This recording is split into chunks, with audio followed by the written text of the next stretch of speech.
Ration கடையில கூடுதலா சக்கரை 1 கிலோ போடுறாங்க, போட்டாங்களா? ஆக கொடுக்கப்பட்ட முக்கிய வாக்குகள் எதுவும் நிறைவேற்றப்படல.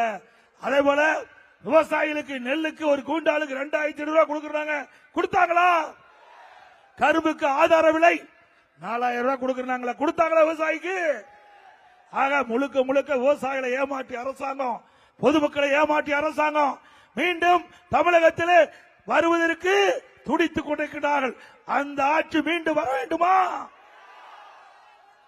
இப்படி மக்களை ஏமாற்றி ஆட்சிக்கு வந்து மக்களோட ஆட்சி அகற்றப்பட வேண்டும் என்பதுதான் ஒட்டுமொத்த தமிழக மக்களுடைய எண்ணம். அந்த எண்ணம் வருகின்ற சட்டமன்ற பொதுத் தேர்தலில் நிறைவேற்றப்படும் உங்களா என்பதை நேரத்தில் தெரிவித்து, வருகின்ற சட்டமன்ற பொதுத் தேர்தல் முக்கியமான தேர்தல்.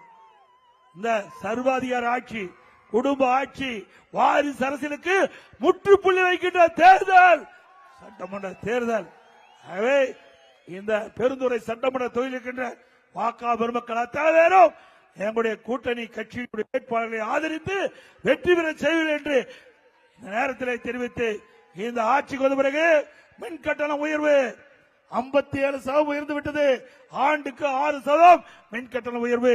அதே போல பேரூராட்சி, நகராட்சி, மாநகராட்சியில் 100% வீட்டு வரி உயர்வு, கடைக்கு 150% உயர்வு, வருடத்திற்கு 6% வீட்டு வரி உயர்வு, கடை வரி உயர்வு, பீக்க வரல கடைக்கு கூடுதலான சார்ஜ், குடிநீர் வரி உயர்வு. இப்படி வரி மேல் வரி போட்டுகின்ற அரசு தொடர வேண்டுமா?